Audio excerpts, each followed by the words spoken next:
We live? Are we live? Barbers. What's going on, everybody? You already know who I am, but in case you don't forgot, since last night, I go by the name of BARRRBERS, and you are now tuned in to another live episode of the Barbers Podcast. So, guys, what's going on? Tank, I see you. What up, homie? Appreciate you, dog. Let me get these I gotta change this branding. How I got this. I gotta do it the classic way. I think that was better. Let me see. Yeah, there we go. That's back. The comments is bigger.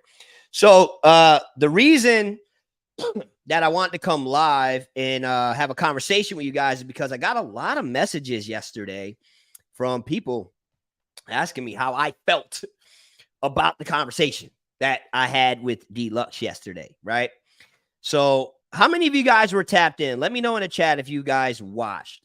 And let me know some of your thoughts on what you thought about last night's conversation. Because for me, I can't front. It was a little bit the process, guys. It was a little bit the process. When I got off of it, it was later in the day. We just had the conversation. You know, I was a little tired. And then the conversation kind of put a little beating on me. So I wasn't really even sure how I was feeling. You know, I had to process it, right? So then I went back and I watched it, the whole 2 hours of it. And I watched it from the perspective of a viewer, right? Because when you're in a conversation is one thing. But when you watch it from the outside looking in, you get a whole different view of it, right? So not only did I get an opportunity to participate in it as a person in it, but I also got to watch it as a barber, right? As a fan. So when all said and done, I'm like, all right, let me process it and throw together some of my thoughts and how I feel about it, right? So I see a lot of the comments coming in. Oh man. Shout out to all y'all. Y'all show Marv some love. Interesting convo yesterday.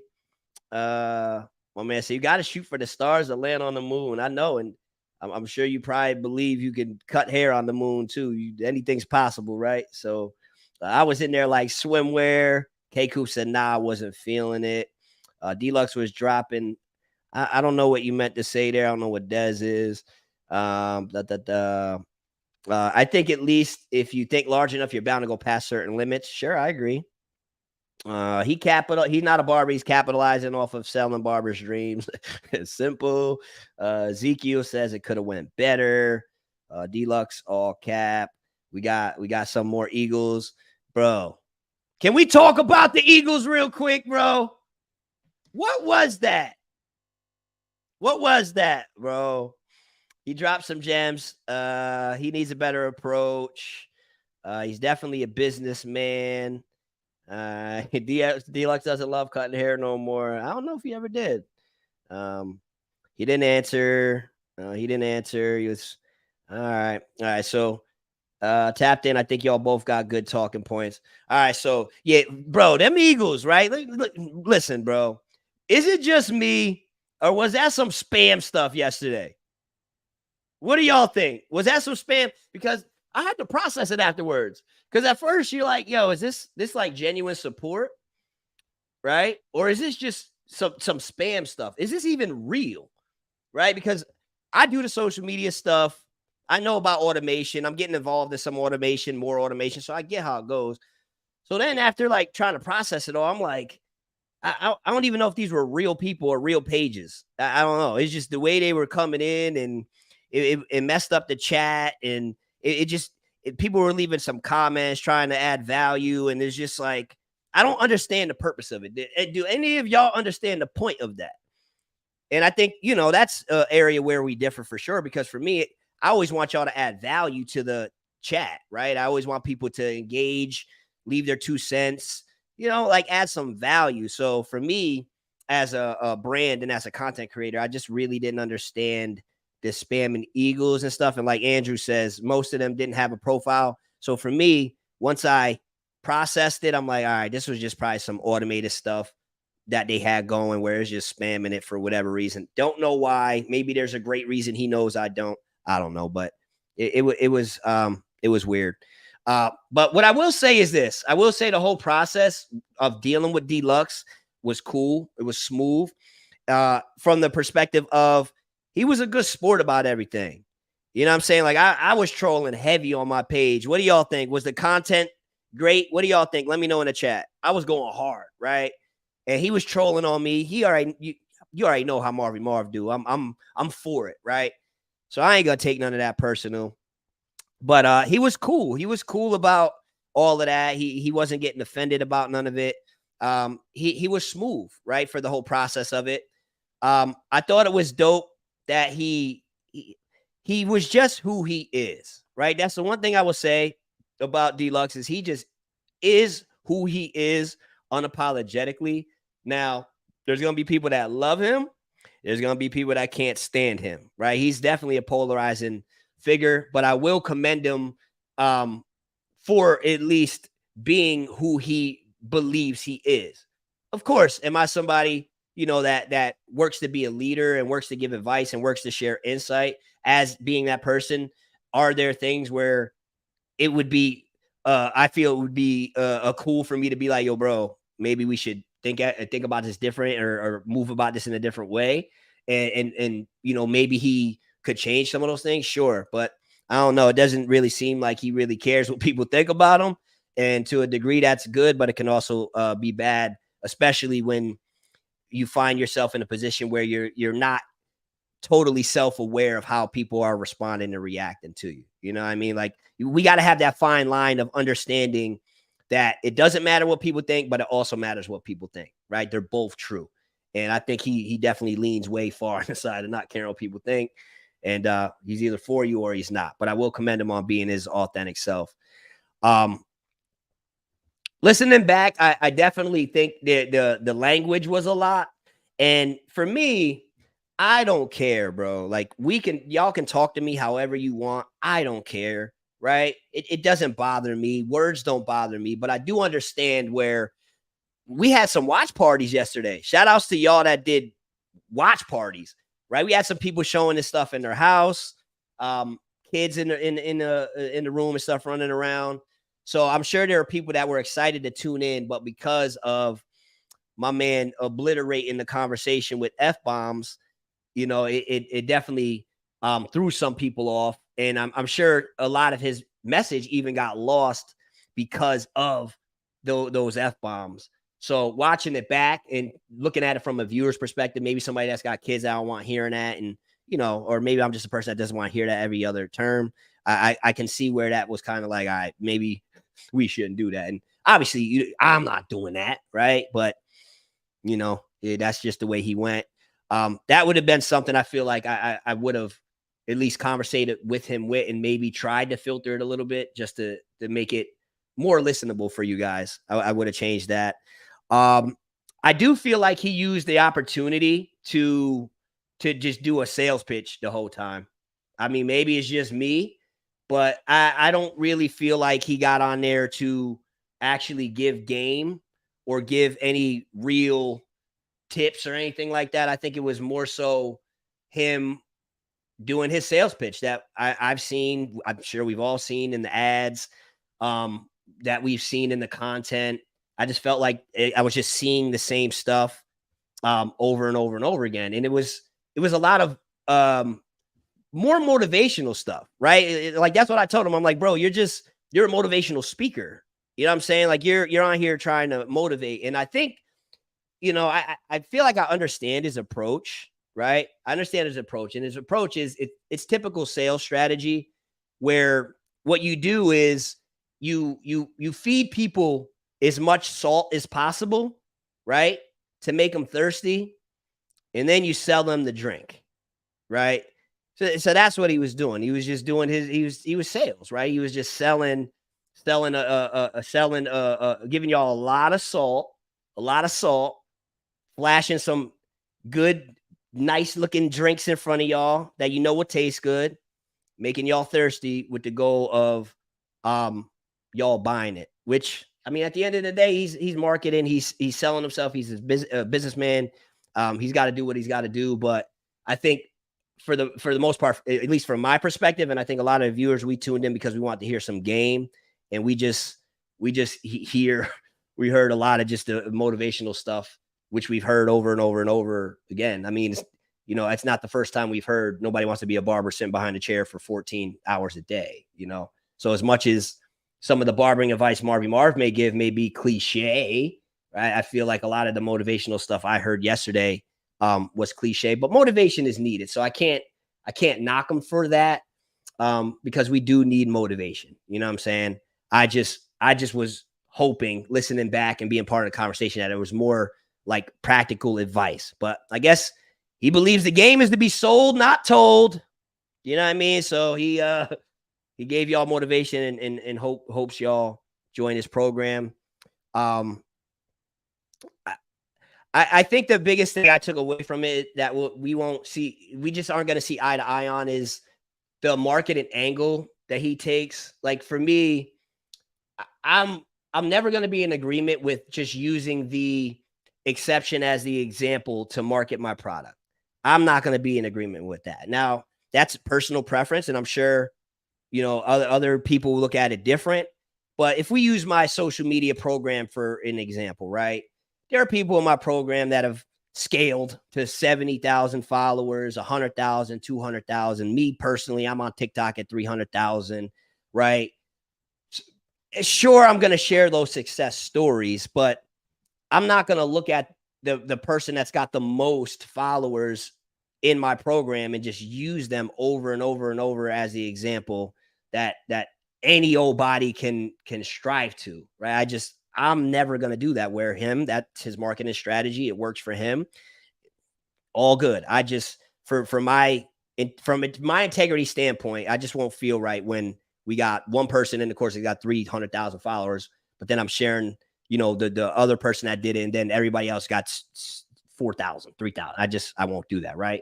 It would be like in other words, think about it this way. Like imagine if I wanted to create a program where I said you can win big on scratch offs, right? That's my program I'm going to create, right? And just think about it. Like imagine if I did my best to motivate you guys every single day to buy scratch offs, right? Eventually, at some point, you're going to win, right? And if I keep doing my best to motivate as many people as possible to buy scratch offs, eventually somebody is going to win big. You know what I'm saying? Eventually somebody's going to win maybe a 10,000, 25,000, right? Eventually, right?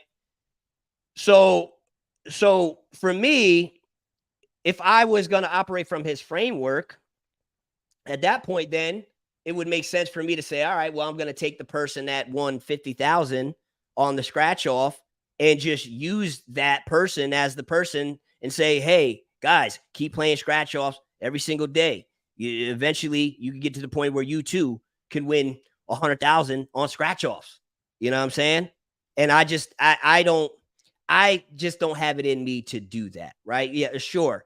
If you play scratch offs every day, you'll eventually win. But I'm never going to motivate you to do that, knowing the probability of you winning big on scratch offs is not going to happen. And I feel like that's what he does to a degree with the program that he does. He just shows the same testimonials, doesn't show any receipts, right? And ultimately, if people are happy with the results, cool. But I just don't like the marketing angle more than anything.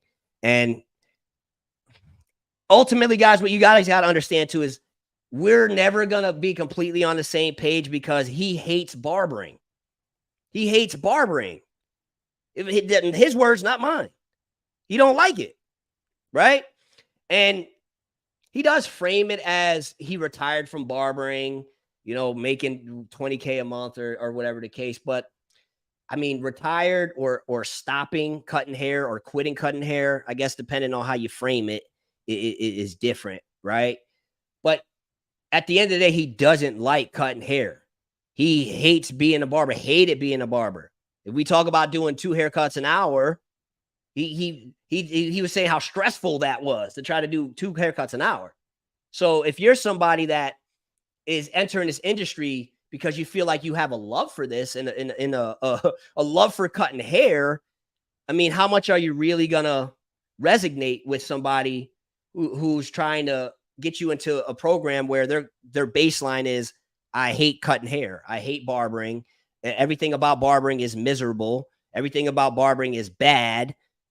You understand what I'm saying? So for me, that's why we're never gonna be on the same page, because I love barbering. Of course, I have my complaints about it, like we all do, right?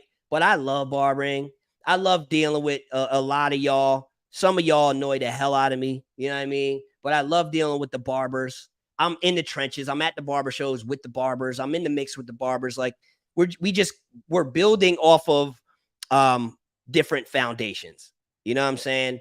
And I'm just interested to see where he takes it all, you know, because I mean, when you do see a lot of what he preaches, he doesn't really believe in client retention, right?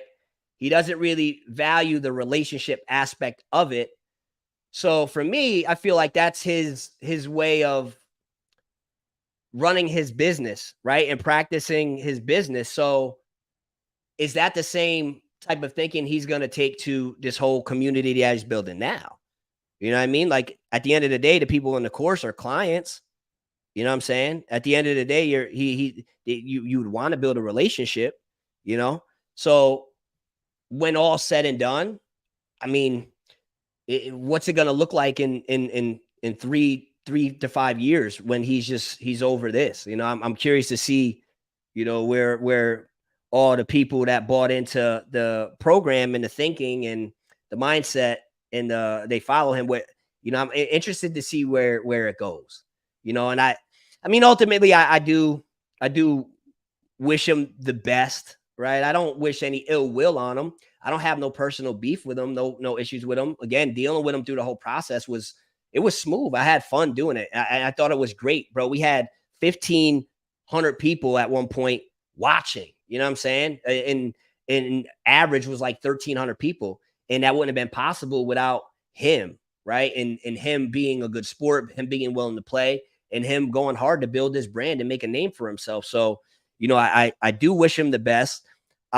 He does have an ability to motivate people, and I see the impact that he can make. I just ultimately hope that when all said and done, he's doing it in the best way that's going to really make a positive impact, and that he's doing it in a way where he can rest peacefully at night. You know what I mean? And if not, I hope he does find his way there, because truthfully, guys, we can make all the money in the world, but if we can't sleep peacefully at night, is it worth it? You know, I don't know. I mean, it's not just about how much money you make. It's about how you make your money. You know what I'm saying? And never forget that. And I think a big difference between me and him, which is, again, is just a different wiring, is he is strictly about the money. And that's cool. Let's make money. Let's make money. I'm down to make money. But I'm also about how I make money, where I think our beliefs might just be slightly different there. You know what I'm saying?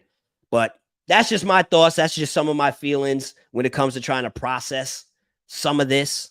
You know, what do you guys think in the chat? I haven't been really paying attention to the chat. I know there's a bunch of comments in there. So I haven't been paying much because I wanted to get that out. Earlier, I don't know if you guys seen my homie Will Stam.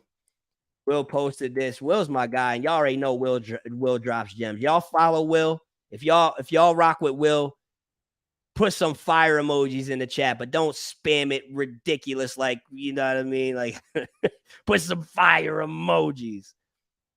To see if y'all rock with Will. But he posted. Let me pull up his page real quick. Where is it at? Let me see. Are we on the screen? Let me see if we're on the screen. All right. So he posted, I believe, I think bigger, I dream bigger, I had big girthy goals. Bro, you ain't had to go there. He says he don't like realistic. So here's what I did last month. And he put 20K months are pretty easy to do. He posted a receipt, which is cool. We got to see a receipt, not just a Facebook testimonial. We got to receive a receipt. And my man Will's always trolling. He says, I think I'm an OG barber. So he posted this, right? And then, you know, me, I'm like, all right, let me see what's up with my man Will. So I put the little eyeballs and stuff on there, and I had to hit him up. I'm like, what's up? You feel like having a chat? I seen some of his comments on some of the posts because people have been posting stuff. And I know he had feelings about the live last night too. So I'm like, let me see what's up with him. So Will is backstage right now. I'm about to bring him on, and I'm sure he's gonna deliver some value. So where's my boy Will at? Yo, Will, what's up, man? Yo, what up? What up, How dog? are you, Will? I'm doing good, man. How are you? I'm good, dog. Were you just tapped in for the you were just tapped Yeah, in I watching was me? actually looking at some of the comments, man. I was on here and I was just looking, just reading through a lot of opinions, a lot of So stuff. do you see something that we should pull up on a screen or discuss or I think the consensus is that both of you guys had a good point. A lot of them, were saying DLucs was capped, but then a lot of people were defending him, saying his company's ethical and his marketing is really good, which I do agree there. I don't know about the ethical stuff because I'm not in it. I don't know, but I think his marketing is good. The way he goes about it to me at times, is a little questionable, but I mean, who isn't questionable at some point? I do think a lot of what you said made a lot of sense to me, as far as the language, it made it hard to listen to at times. So I did agree there. How he goes about it, one of the things that I remember from last night is how he said he doesn't care nothing about client retention. I disagree on that one. I do believe that when you raise your price, you do lose customers, you do lose business that way.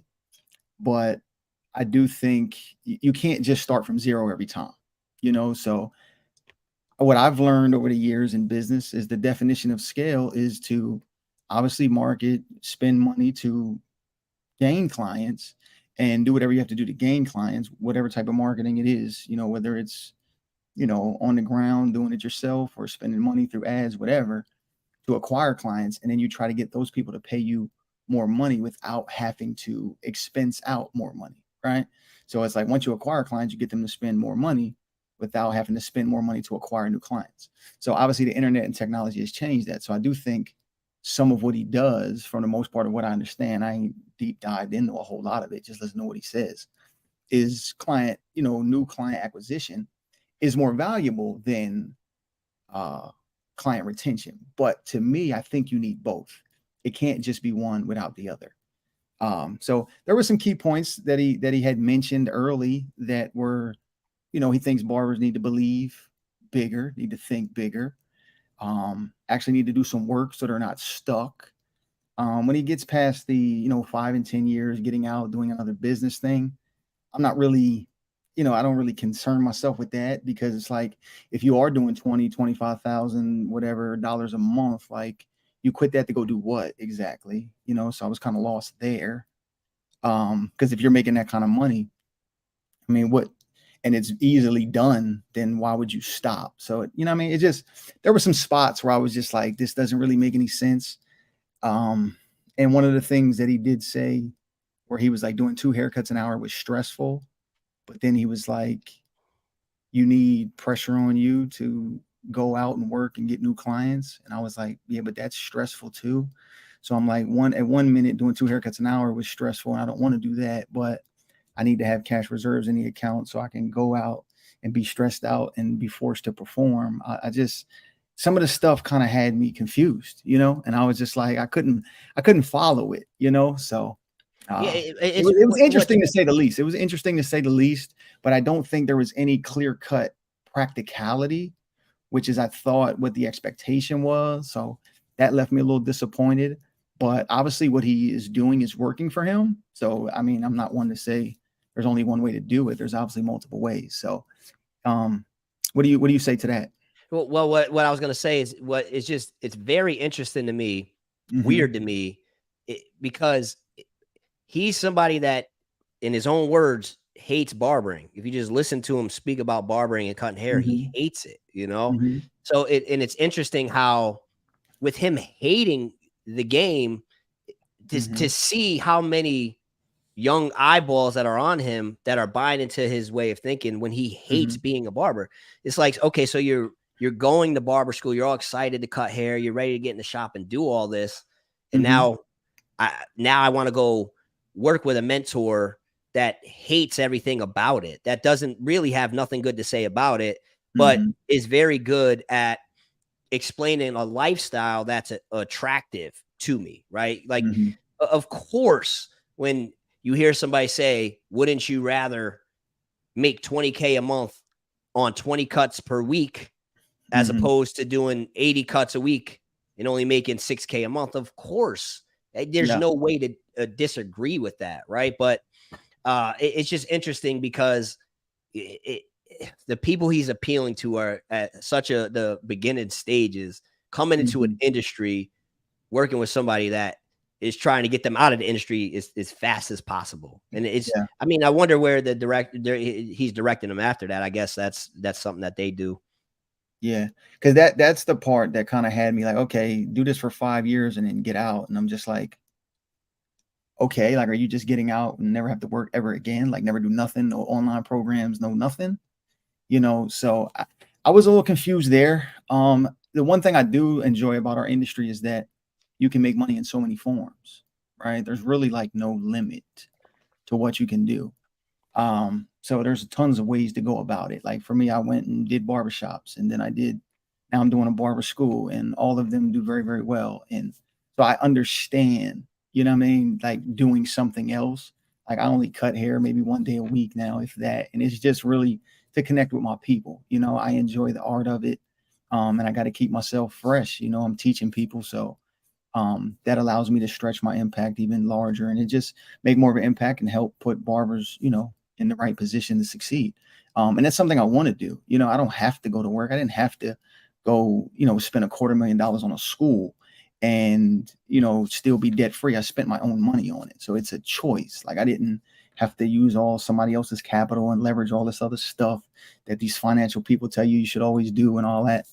And it's just because I wanted to do that. So I understand the point of being able to retire. Like, no, nobody's stuck being in the old barber way and all that stuff. Like, it's like at some point you're going to do something to keep generating money. Like, I don't want to wake up and not do anything. I'm just not wired to be like that, where I just don't want to do anything. I need something to do. It's how I'm wired. It's my personality type. I have to be doing something.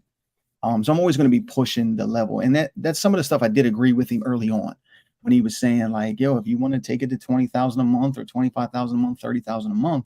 But I do agree with you in a sense where you were like, you're not going to make the exception the example, and I thought he did lean a little bit towards that a little too much, right? It's like I seen somebody in the comments say there was like 700 people in the program. Well, how many out of that 700 make 20,000 a month?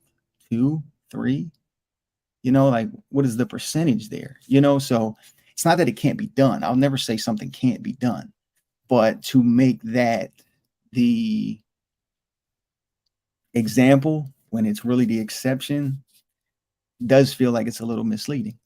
Not to say that it can't be done.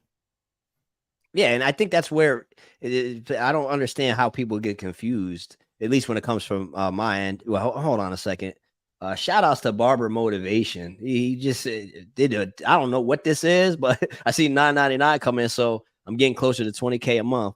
But he says if you want to make it to 20K per month, you can skip levels. Mastering your skill is a must on top of customer service. Don't mislead new barbers by making them believe they can skip these steps. And I mean, I agree, right? And the one thing here's what I will say about my man DLucs, right? Because DLucs he's a salesman, great salesman, great marketer, great content creator. Mhm.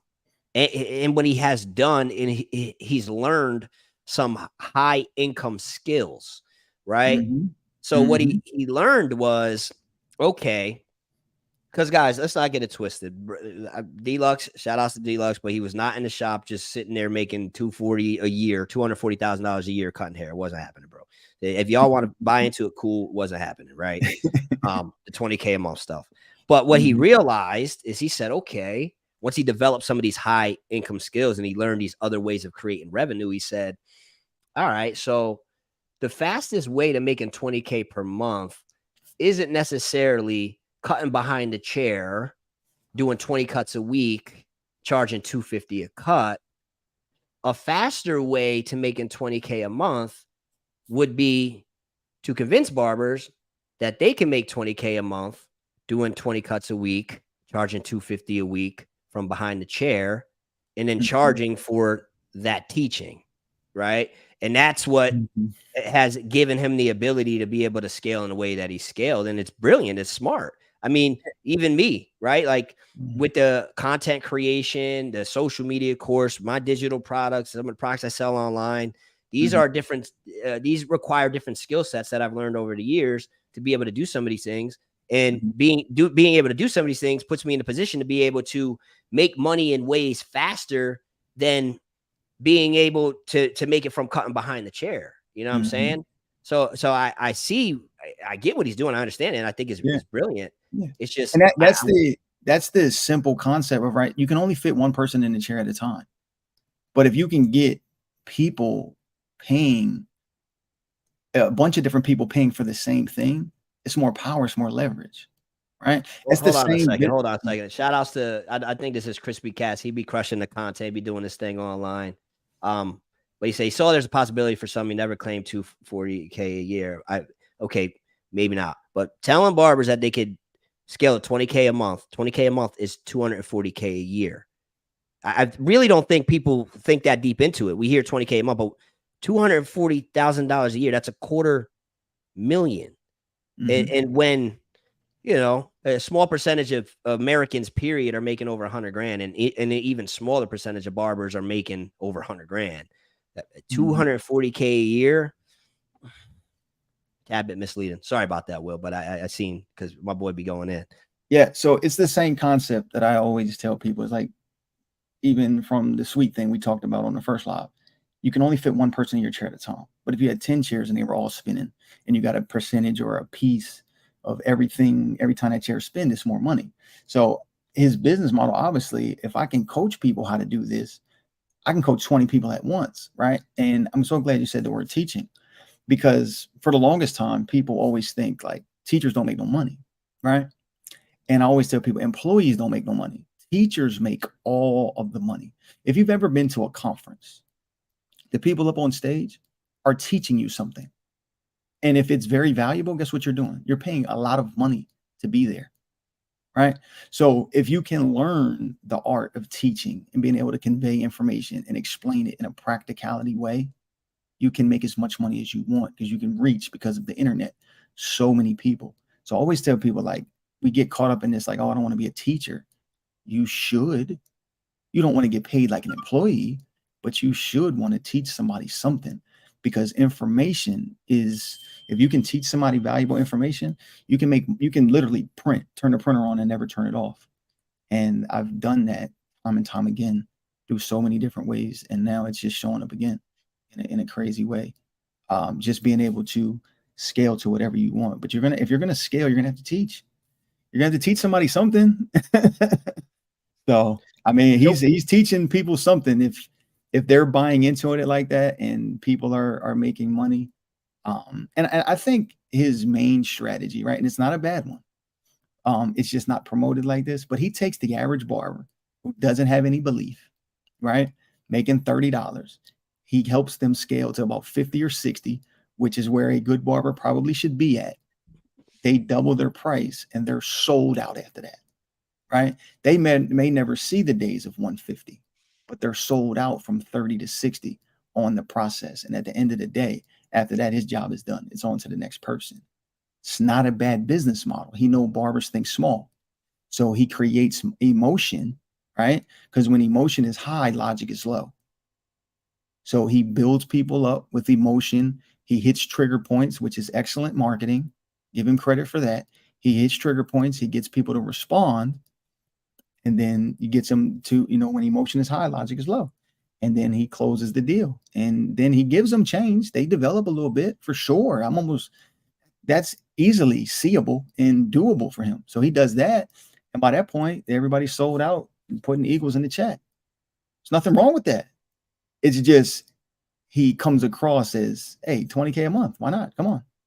You know what I'm saying? And it's just like, is it doable? Yes. There's no way it's not doable, right? But is it practical? And is it something that anybody can do? You're going to have to marry skill with excellent marketing, consistency. There's a lot of ingredients that it's going to take to get to that. And I just felt like he probably should have talked about that a little more. He didn't have to give his program away, but talk about all of the ingredients that goes into getting it done. And then if a person makes a decision, hey, have at it. Yeah. It's interesting to me because we got some of his people on here, and shout outs to y'all. I love when people ride for their people. So it's dope to see y'all riding for him. What does make it interesting though is the fact that even without a lot of proof, you still buy into it. That's what does make it interesting because y'all go hard. Some of y'all go hard, and I don't know. I mean, I'm all for thinking big. I know the misconception amongst at least the small minority of you guys is, Marv, you're not thinking big enough. I know most people, they can see that that's not the case, but there is a handful of people that says, Marv, you're not thinking big enough, and it's not the case. It's just, you have to find that line, between what is possible versus what is probable, and try to make some moves within there. Like, yeah, you can believe in yourself. You can believe you do anything, right? Of course. Right. But bro, if I tell you to jump out of an airplane 10,000 feet in the air without a parachute, are you gonna do it? Or you believe in yourself, bro? Just believe in yourself. I'm gonna die. Nah, bro, there's people that have survived, bro. There's people that have survived falls from that high. So go for it. Why don't you got it? What you scared? You don't believe you can do it? If they could do it, why can't you do it? But at a certain point, you're like, all right, bro, like the probability of me jumping out the plane is, and that's what I would say. That's what I would say good, for you. so. That's what I would say to you, for you too, Marv, is that you're not a person who thinks small. I don't get that from you. But what I do, most people don't. It's just a small segment of people. Yeah, you're a probability guy. You're like, yo, what can we do that is going to give us predictable results that, it takes time to build. That's fine, as long as we're moving in the right direction, ethically and probability wise. And I think that's fair. Everybody's temperament is different. Some people can take more risks. Some people can't stomach it. So I get that.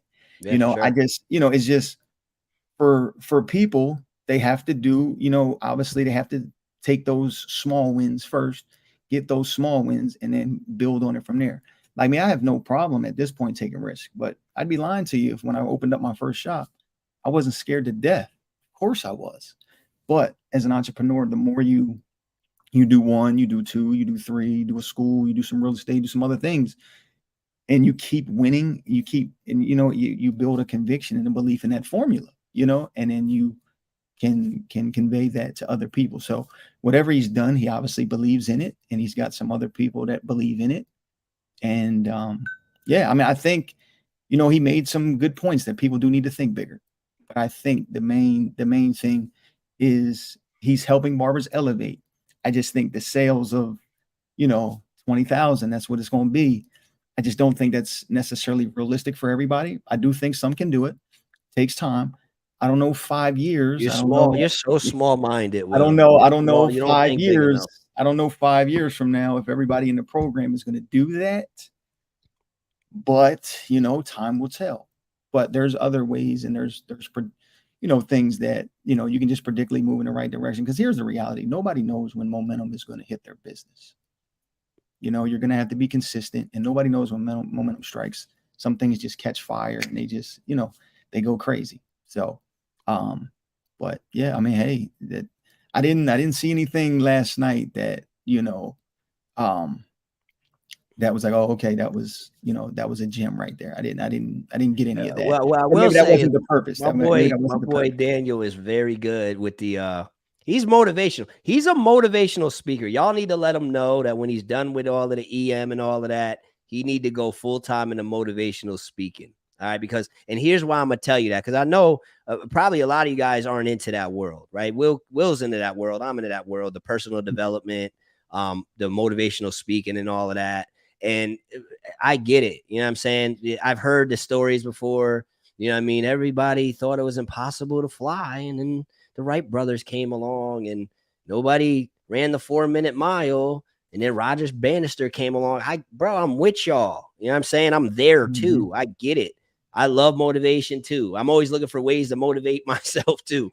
You know what I'm saying? So, shout outs to my boy DLucs because he definitely motivates y'all and instills the belief in y'all to keep moving. Now, I guess we'll see how things play out in a couple years, but at the end of the day, I'm rooting for y'all. Let's not get it twisted, right? Even me doing these lives and having these conversations, these are coming from a space, whether I'm right or wrong, whether you think I'm right or wrong, it's coming from a space of where I'm always trying to empower the barbers. I love the barbering community. Like I said earlier, I be at the shows. I'm in the mix with the barbers.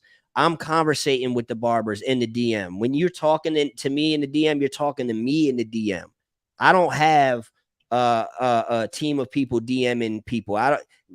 Is that smart? Absolutely. But what I'm doing, if you're talking in DM, you're talking to me. Unless I tell you to reply a word, then I tell you my bot sending you something. But like I love the barbers. I'm rooting for y'all. I want to see y'all all win. I want to see you guys do some big things.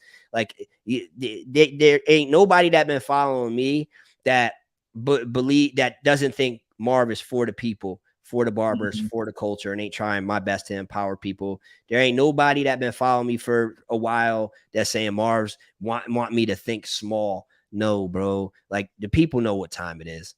So I just want to see y'all win. Even if y'all stay, whatever mindset y'all have, whatever strategies y'all have, whatever you're doing, I want to see y'all win. Let's not get it twisted.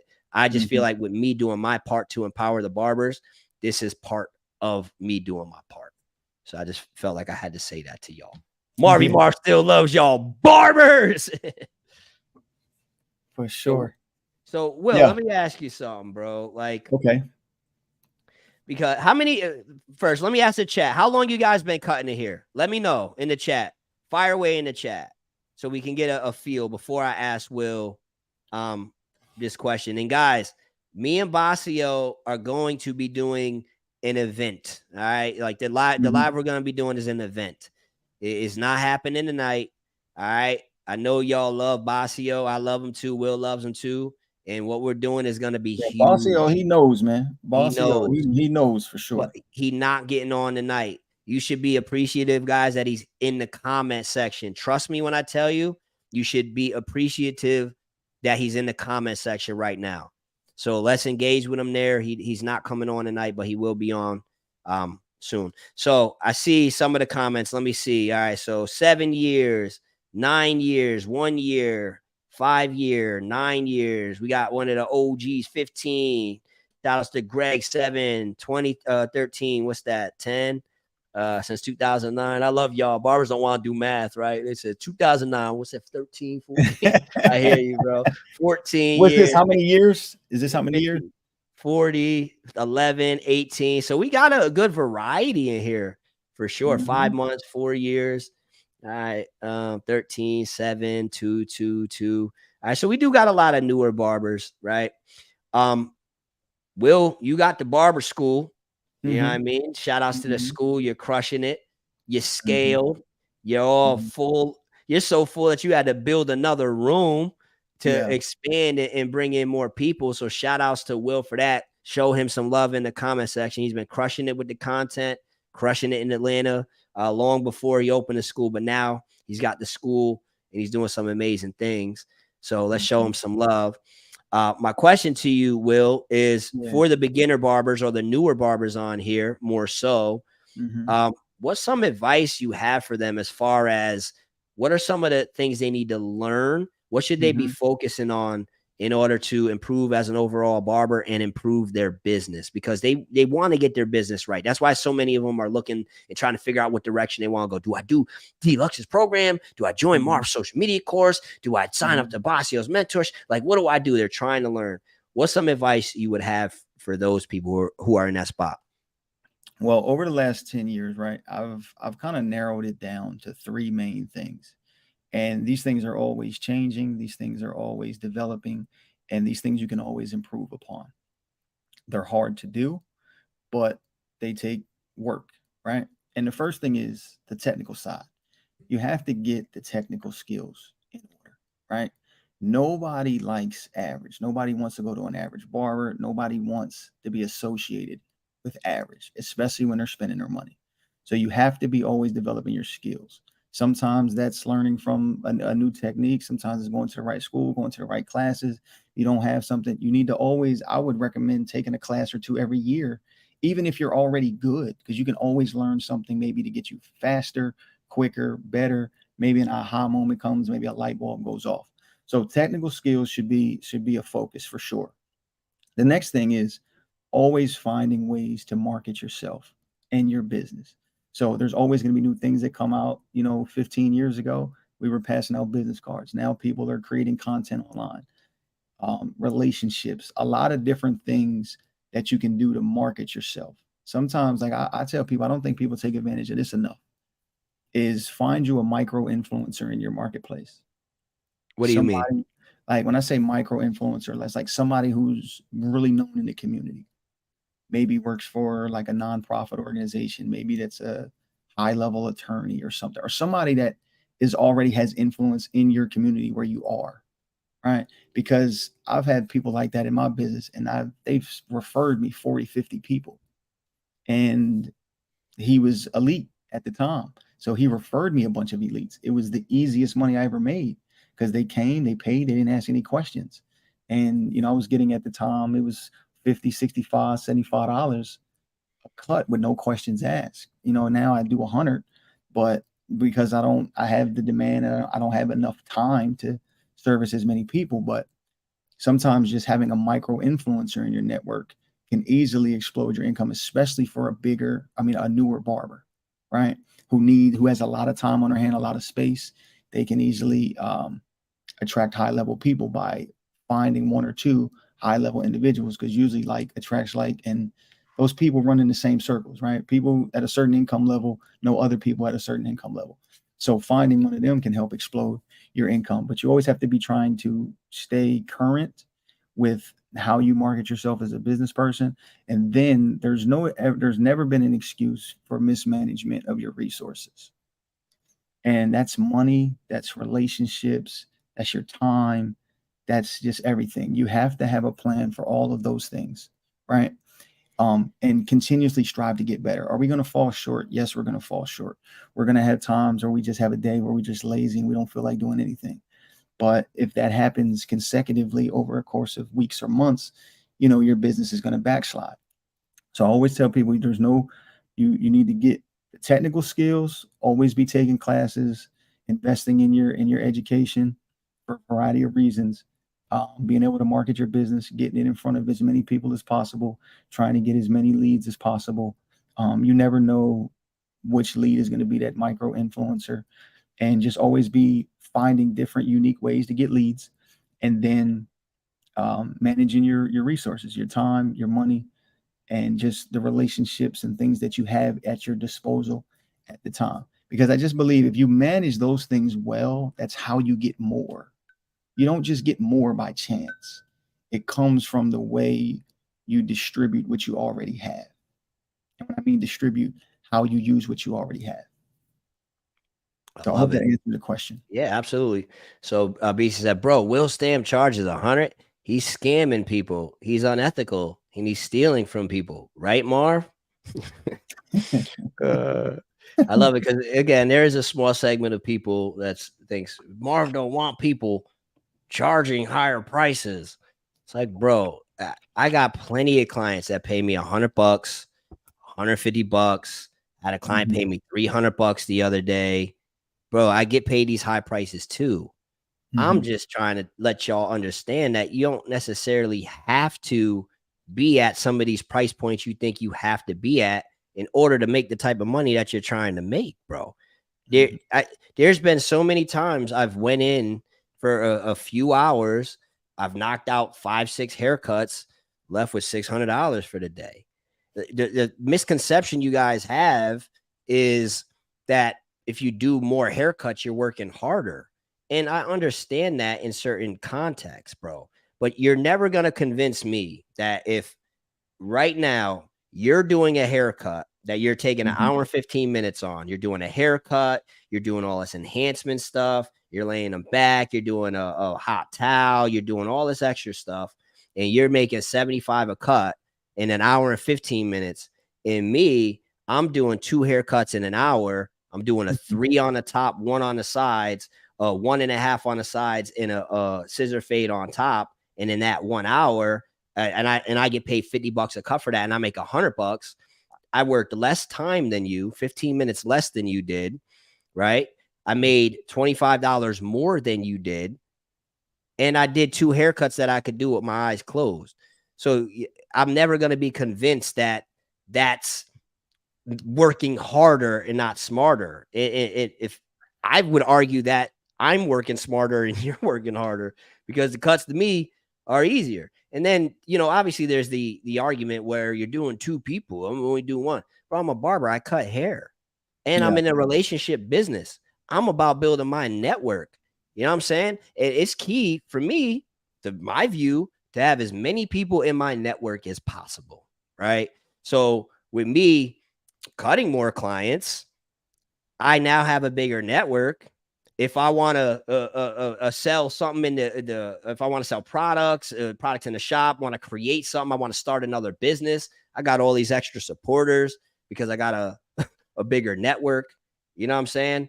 So it's not that I don't, guys, charge whatever you want, get to as high as you want, right? Mhm. I'm cool with that. But just understand, what the main thing I want you to understand is that you don't think you don't need to have these high price points to make the amount of money that you guys are trying to make. It's all about, how much are you actually making an hour? How much are you actually making a day? How much are you actually making a week? How much are you actually making a month? How much are you actually making a year? At the end of the day, we're standing on our feet. If you're in a shop for 6 hours and you do 6 cuts, and I'm in the shop for 6 hours and I do 10 cuts, we're standing on our feet. Sure, if my skill set isn't there and I'm rushing around and driving myself crazy, yeah, I can understand why that could be high level stress. But when you optimize your cutting system, you learn your cutting system, you become efficient, you learn how to get people in and out in a timely manner, and you got your operation running smooth, bro, you're cooling. We're barbers, bro. I'm not the guy that's like, I just don't want to cut hair. What type of barber doesn't want to cut hair? I want to be a barber, but I do 1 haircut a day, bro. I cut hair. I enjoy it. I enjoy the conversation. I enjoy the camaraderie. I enjoy roasting people like I was roasting your man DLucs. I enjoy that. That's what I do. So don't get it twisted, guys. Charge whatever you want. Get to whatever price point you're striving to get to. Just don't think you need to be at these price points. You'll have, if you're at $50 a cut, you're gonna have a lot of people that give you 100, 150, 200. You will. You know what I'm saying? And then Mhm. work your way up. However you work your way up, whatever your strategy is, you get to the spot where Will's at right now, where he charges $100 a cut. You know what I'm saying? And speaking Mhm. of that, I mean, unless you got a point you want to make, I would ask you, Mhm. what was your strategy to get to $100 a cut? Well, what I did, it was all based on numbers, right? So it was all based on demand. Like I had a lot of clients, and when I said, look, I want to open up a school, it's the long-term legacy play for me. I just looked at $20,000 a student after financial aid in 2 to 3 years. And I was like, okay, 20 at night, 20 during the day, hire a couple teachers and, make six, seven, $800,000 a year. And I'm 37. I can get that done before 40. And at 40 years old, I do whatever I want for the rest of my life. So that to me was attractive, you know? And I just said, okay, it was something that I knew could outlive me, I knew once I got to that point. So getting up to that point, what I did is I was around the $35, $40 mark, pre-pandemic, which is where pretty much everybody was at. And every 6 months to a year, I was always booked a week or two out, and I just raised my price $5 and $10, and I went up to 40 to 50 to 60, 65, 75. And then when I opened up the school, I went to 100. And it was really no issue. It's like, it was no really any pushback. And I was able to just give myself reasonable incremental raises every single year. Now, some people say, well, I don't want to go through that, right? But I had 3 shops where I was making passive income over 5 figures a month, doing over $15,000 a month without even waking up. So it was no need for me to, go extra crazy. Everything I made cutting hair was all cash flow. So I was doing over $25,000 a month, working Thursday, Friday, Saturday, just open up at 6 o'clock in the morning. I was off at 2 o'clock getting my daughter off the bus. So there was plenty of ways to get it done. And I've been doing that for years, and then when the pandemic hit, I just went and tapped into the real estate market. Interest rates were super low. So I went and bought 4 Airbnbs that I owned. And then that took off crazy. So then I was like, all right, I'm making more cash flow every single month without even waking up. But I was 34 years old. And I was just like, I don't want to just not do nothing. Right. So then I was like, all right, well, I've always been, kind of intrigued by the teaching aspect. I taught at different schools that left a lot to be desired. And barbers were always, just struggling. I've hired many of them that skills were bad, money management was bad, didn't understand business. So I felt like a school was low hanging fruit to me.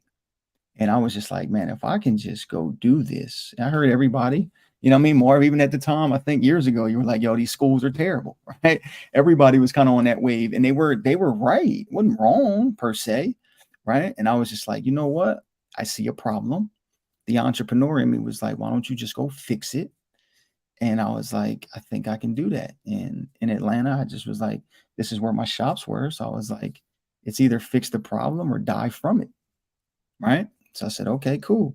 Let me just go and fix it. And then in the first 7 months, we've gotten 28 students already in the first 7 months. And that's without financial aid. So it's been a blessing. We'll probably, based on the numbers that are coming in right now as we speak, we'll probably be sold out, 20 night students, 20-day students by November 1st. Flood the chat, spam the chat with some fire emojis. Y'all can throw the Eagles in there too. The Eagles is cool. One of the common questions they ask is, well, this is a common question amongst the community of the EM people, is when do you take time to actually build the biz? I love how they call it biz. It's so funny. But so for me, when it came to building clientele, when I was really like full-time behind the chair, and that was the primary focus for me as a barber. What my goal was to get obviously booked up, right? When I say booked up, I want to have a schedule that's, when I'm looking, I see I got people on it, right? And the model I learned from Ivan Zoot that I loved was to get 80% booked up. And then when you're 80% booked up over a rolling 6-week period, right? It's a month and a half, go up, raise your price, right? So that's how I operated. So when I got booked up, I started slowly increasing my price, right? And I got to a spot where, I'm comfortable cutting who I'm cutting, right? Don't get comfortable. You should never get comfortable. At the end of the day, I value peace of mind. So if I'm in the shop, I'm doing haircuts that I enjoy to do. I'm having conversations with people I enjoy to have, and I'm kicking it. I'm cool with that, right? So at that point, for me, it comes down to, okay, how can I free up time? So then what I did was I went from working 5 days a week. I dropped it down to 3 days a week, right? And I started doing 3 days a week. Then eventually over time, now where I'm at is I'm down to 2 days a week. So I work in the shop 2 full days. I go and I do long days. I'll be in tomorrow, probably 8:30. I'll leave at like 7, and I'm going to be cooking. I'm going to get busy, right? And the same thing for Friday, right? But then that leaves me the other 5 days of the week for me to work on the biz or do whatever it is that I want to do. You know what I'm saying? So that's just what worked for me. It gave me that balance to be able to create an income that I was good with behind the chair, to be able to take some other risk, free up some time and start learning some other things and working on some other things and building up some other things. And now, you see me out here on YouTube with Will. You see me crushing the content, the social media, and all of that, and scaling in social media ways to where, there's been days online I've made more money in a day than I made in a month cutting hair, you know what I mean? Or as a shop owner, because of the scalability of online. And the same thing with doing the shows, going to the shows and making a nice chunk of money. But I was able to invest some time into learning how to navigate those realms because I freed up time in the shop. So that's just the route I went. I mean, you guys do what you want, I operate how you want. I feel like my platform, the reason I've built it up is to be able to share a lot of different perspectives, and then you just roll with what you roll with and what works for you. What I will tell you is proof of concept is there for the barber that wants to build and get 80% booked up, raise their price, lose. Some clients get down to 60% booked up, but get booked up again, raise their price. That concept, there's proof of that. Some of these other concepts that so many younger people, more especially, buy into, they're sure there's exceptions. Sure, there's people that have done it to show you it's possible. But as far as the proof of concept, it's just, it's not necessarily there in the way that it is in the way that I built. Not to say that you shouldn't go that way. I'm just saying, I'm a probability guy. When I'm looking at proof of concept, I'm like, all right. And I know Will's anxiously waiting. He's like, I got something to say on that. So what are your thoughts on all of that?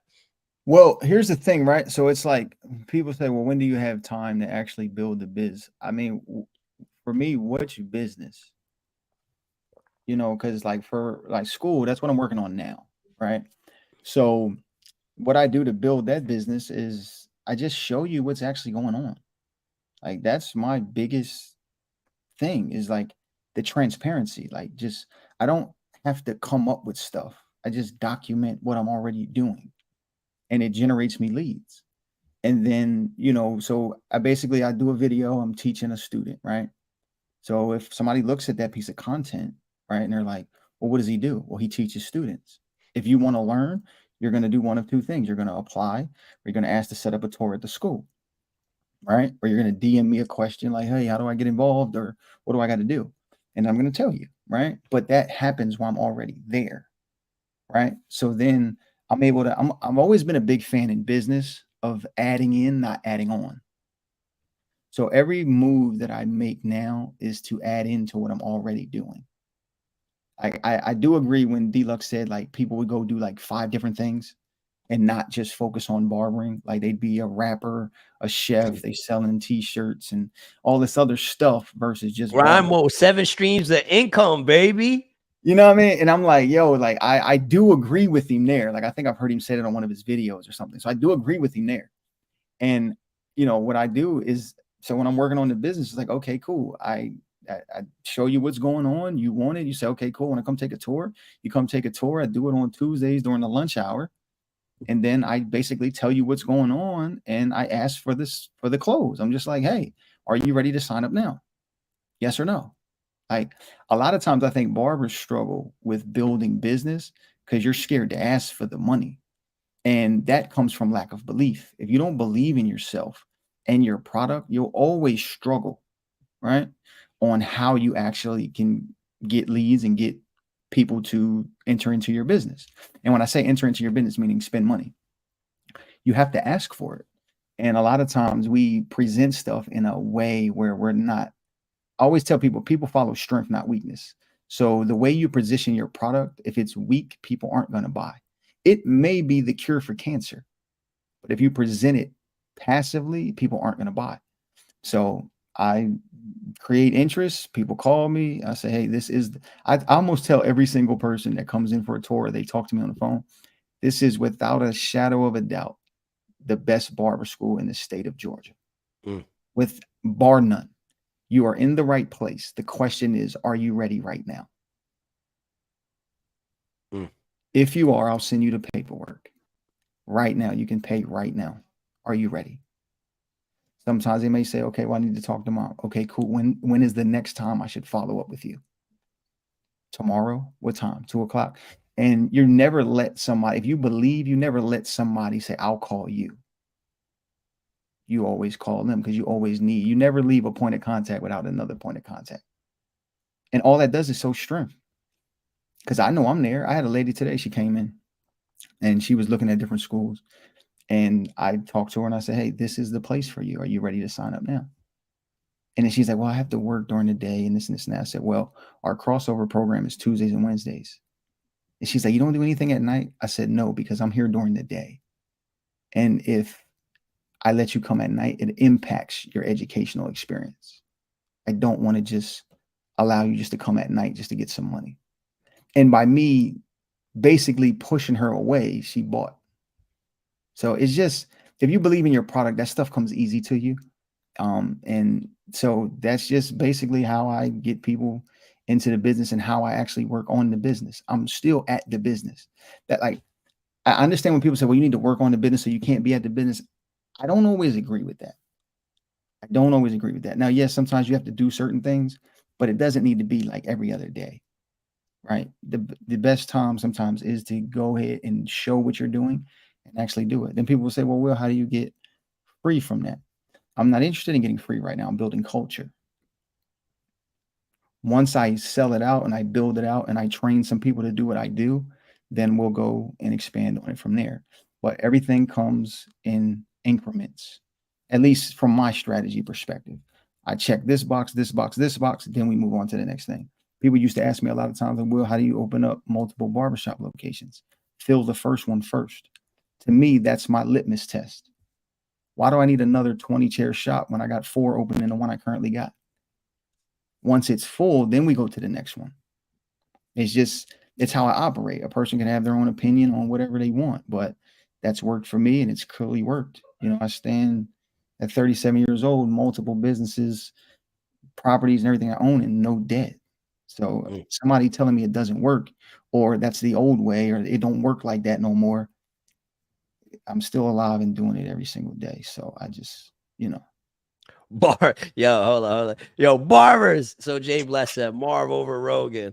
And then Robert came and said, chill. Marv is not anywhere near close to Rogan. Shout outs. Yeah, he killed my dreams real quick. Shout outs to Robert. He said, nah. If I drop some Eagles, if I tell the people drop some Eagles in the chat, can I be close to Rogan? Drop some Eagles in the chat. You know what I'm saying? And then maybe puts me on Rogan level. Barbers. I see Chris said he ready tomorrow night. Yo, so barbers, real quick. If you guys are enjoying this conversation, I need you to do a couple things. Number one, take a screenshot of this. If you're watching on your phone, take a screenshot. If you're watching on the TV, wherever you watch it, take a picture.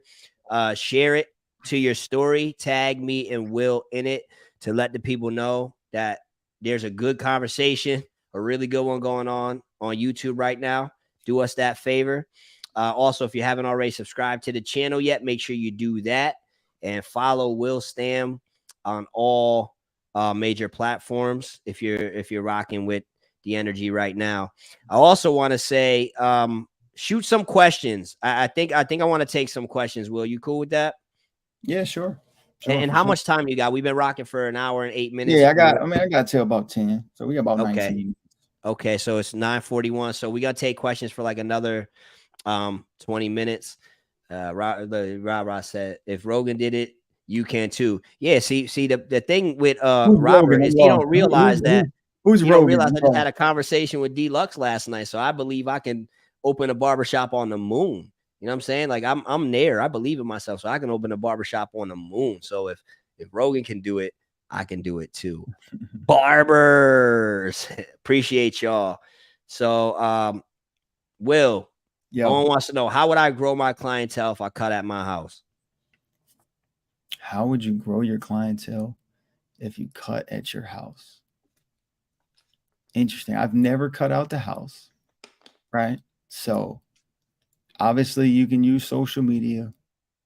So create some transformation videos, talk about the problems you solve, for clients, maybe even share why you do it at the house, invite people into the experience, show them what it's like on as many ways as you can do that. And, ask for referrals, obviously. If you're brand new and you don't have any clients, I would be at market rate starting out. You don't want any possible deterrents, and build up your books, get them full, get them 80 to 90% full, and then grow and scale it from there. So, my question is, why are you cutting at your house? If you could let us know in the chat, why? What's the reason you're doing that? Because for me, what I would say is obviously there might be a reason why you have to be there. Mm-hmm. But if you don't have to be there, do your best to find the busiest shop in your area with the best reputation, and go into the shop and do your best to leverage the traffic of the shop, the name of the shop, as my man Will likes to call it, as free leads that you Mm-hmm. don't even necessarily have to work for, that you can reap the benefits of by just simply being there. Mm-hmm. So do that, right? And then you gotta learn the game a little bit. You got social media, you got content creation. Google is amazing for building clientele, right? Yo, Barbara said, answer, join Marv's course. I'll Yeah, help you with your that's a content. great idea. That's a $200 investment that you'll see your return on that investment thousands over, right? Mm-hmm. So come work with me. Yo, I just got content. an email, man. I'm super excited about this, and we might as well share it on here, right? But in Georgia, I don't know if you guys know this or not, but something I've been working on, right? Because my school is very diverse. We have all ethnic groups in my school. And one of my student instructors brought to my attention, I did not know this, but he brought to my attention that in Georgia, you can't take the barber license test in Spanish. Mm. So I talked to my city council member, and he gave me the contact for the Latino Association, who is connected politically. So he just hit me back. I emailed him, and we're gonna set up a meeting next week to get working on that, because he works directly with the governor, and he said that he thought that most people in our barber industry, he's like, he didn't know about that, and he said it's just never been brought to his attention. So I say all that to say is, like, there's so many things in our barber industry that we pay absolutely no attention to, and it's why we don't get the respect sometimes that other industries do. Because I'm going to go meet with him and just kind of present some stuff and just see if we can get the test. The test can be taken in English, but there are some people who don't speak English well. They speak it, kind of spotty English, and they speak Spanish very well, but they can't take the test. And there's so many people like that in Georgia. So if we can just get the test, not even any other thing, just make it a disability form. It's not even a disability, but maybe an eligibility form to be able to take it in Spanish could help get so many more people licensed. So I'm looking forward to starting that journey and seeing what that implies. Shout outs to Will. Flood the chat with some fire emojis. BARRRBERS. That's big, man. That's huge. Yeah. So I've been trying to reach this dude since April, and he just emailed me just now. So let's go, bro. That's dope. So Robert says, cutting from home to learn how to be self-sufficient. What are your thoughts when you hear that? I don't know if I disagree with that. Like, how does cutting from home make you self-sufficient? Like, is that more self-sufficient than cutting at the barbershop? Well, I'm assuming that their perspective is something like where Jay says South Bay Chris saving mad overhead cutting out mom's garage. So I'm assuming that because they're looking at the booth rent expenses. If it's cutting business expenses, and you're okay with bringing people to your home, then that makes sense to me. That makes sense to me. If that's your strategy, then that makes sense to me. I don't have no rebuttal for that. Yeah. If it's just cost cutting, then that's fine. Yeah. I mean, again, you're right. Like, save expenses. Cool. For me, it's, just make sure that you're actually profiting more. You know what I mean? Because if you're cutting from your house and you're saving $200 a week in booth rent, but over the course of that month, you're making less money than you would be making if you were in the shop. And being at home now, yeah, you're making less money. You have to invite people into your home, and it's solely on you to work and build and grow that clientele and generate leads. Whereas if you were in a barbershop, you can get the free leads and leverage the barbershop and leverage the reputation and name of the barbershop. So yeah, if it's saving you expenses and stuff, sure. But make sure you're not just looking at the number going out, because that's where we mess up a lot in our industry. We think about it like, yo, why am I gonna pay him $200 a week for booth rent when I could go down the street to Joe's Trap House Barbershop and I'm only paying $175 a week. I'm saving $75 a week in booth rent. And it's like, bro, but now you're not going to be able to scale your prices up. Hustling backwards. Yeah, you're not going to be able to cater to a certain type of client. The environment might be messed up. It might be toxic. So it's a I would say small-minded, or at least narrow-minded way of looking at things, where we oftentimes in our industry are just looking at it from, oh, it's 200, I get to save $10. I'm going down the street. If it's a numbers-based decision and your goal is the number, then I mean, I don't have an issue with that. I don't have an issue with that. And the other thing I want to say, because when you were dropping the great news, when I was talking about building clientele, the one thing that is super underrated is Google, guys. You know how many people are going to Google, bro? Google searching for barber shop open, barber near me, right? Barber that does urban hair, barber that does comb over, right?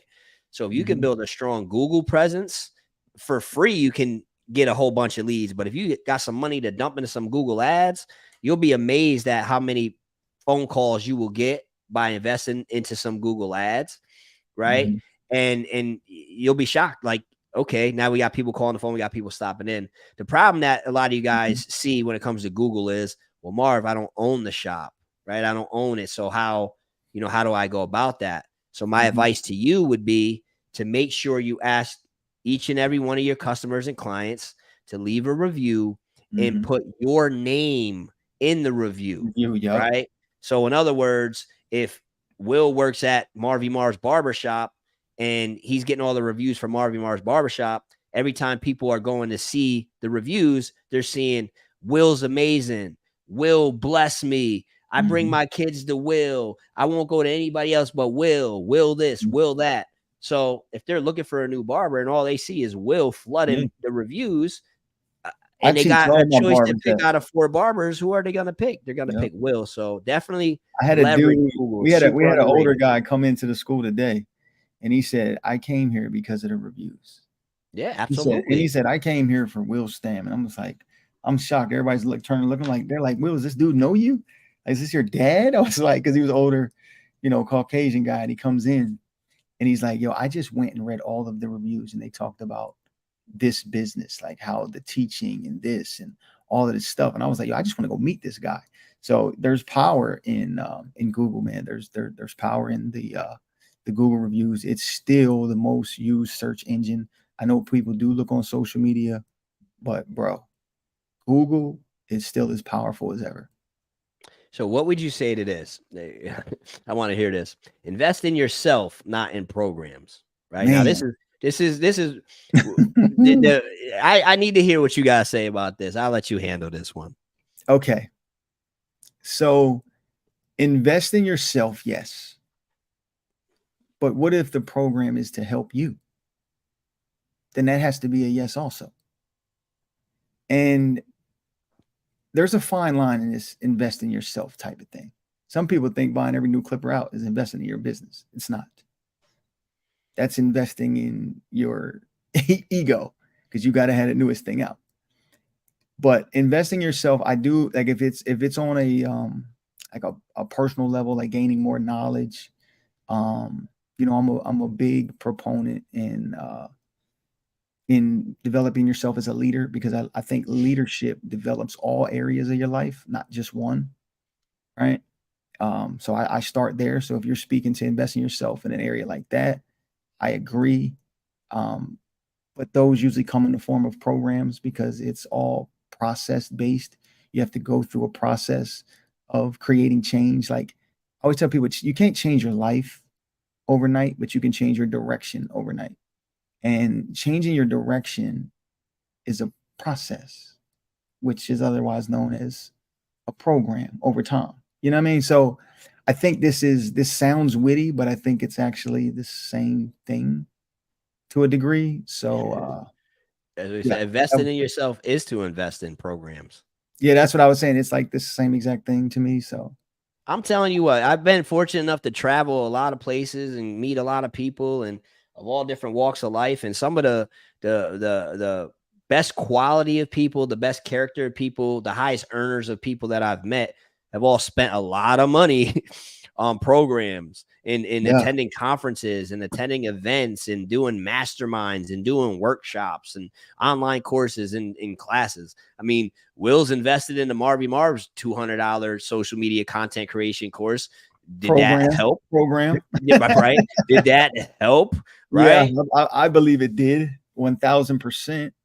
You know what I'm I've saying? invested in other programs. I just invested $3,000 last week or 2 weeks ago into another program just to help develop myself. So I invested in myself by buying a program. So I mean, that's just about as relevant as it gets. And And I one mean, of the I've heard Bossio say he spent 30,000 on a program. So I yeah. mean, I think the most I've ever done is about 10,000 on a program. But at the end of the day, it made sense to me, and I've quadrupled the results off of every time I've made the investment. So I don't have a problem with it. I don't have a problem with it. I think it's the same thing.